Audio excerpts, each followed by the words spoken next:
Sometimes what we do is very sad when we have to help patients and their families deal with terminal illness. I mean, he was afraid. I mean, he knew that inside, that he was dying. He was bleeding out in front of us, so we gave him blood and got him ready and intubated him and flew him out. And he looked at me and he said, "Bev, this isn't the way to go." I said, "Well, you're not going to go. We're helping you. We're getting you the best care you can get." I think it's appropriate to allow yourself to feel for the patients and for the needs of the patients. There are some situations where the best thing for the patient is for you to be forthright with them, be honest with them, even if that might be something that's uncomfortable for them. But that doesn't mean that you can't be feeling compassionate and caring.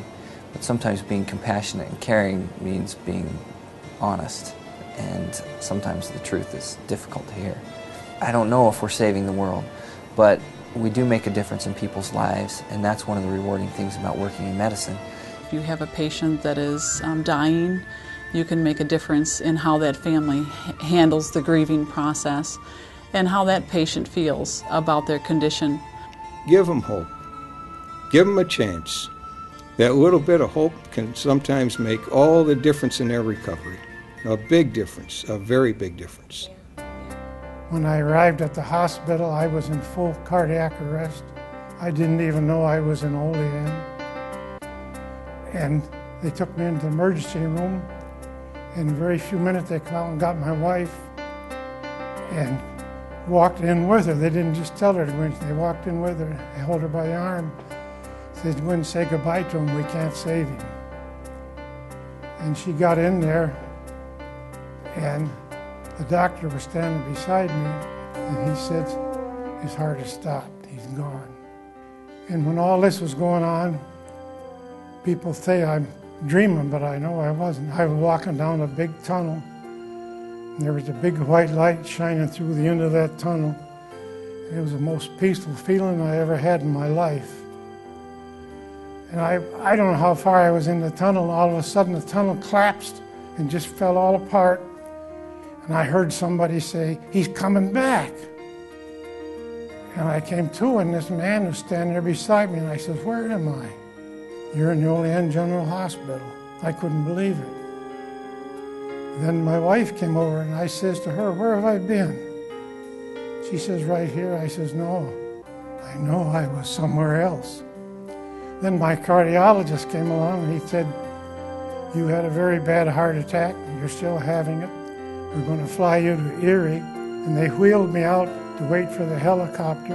And one of the nurses in rehab came down, and she walked up to me, and she put both her hands onto my shoulders. Says, "Merle, God will be with you all the way." She kissed me on both cheeks.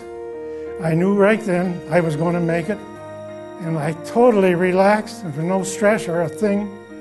3 days later, I was back home walking around in my house. People seem to go out of the way to give you that extra little step, which I suppose to them might not seem much, but when you're a patient, it really makes a difference with you. No matter what technology is going to bring in the future, nothing is ever going to replace that human touch and making somebody feel good, even if you're just washing them or soaking their feet or putting lotion on their skin or just holding their hand when they're afraid. This is what life's all about. I had this little gentleman one time in the ICU. He had a carotid endarterectomy done, and he was so anxious and nervous that first night, and he just was kind of in a really bad mood, and he really wasn't hurting, and he just wanted a Pepsi. So I just went down to the machine and bought him a Pepsi. So, and I didn't think much of it, and by morning, I mean, his attitude had changed. He rested, he just felt so much better. About 2 weeks later, I was in a grocery store parking lot, and this gentleman comes running up to my car, and he knocks on my window, and he hands me $1, and he says, I owe you a Coke. And I kind of looked at him, and he said, "You gave me what I needed when I needed it most." And that will always stick with me. We help people when they really, really are, in need of somebody to take care of them. Physically, emotionally, and we're there for them. That's what our job is. It's a balance of science, of compassion, emotion. It's taking care of a total person in all aspects.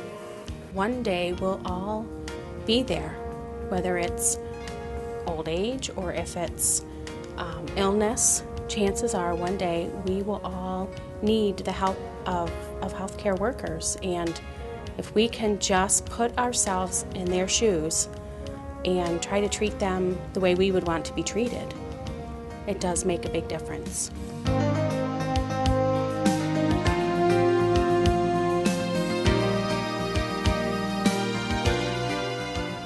People don't come into a hospital and say, oh, I'm so glad to be here, and they come in and say, well, if I have to be somewhere, I'm glad I'm back at Olean General.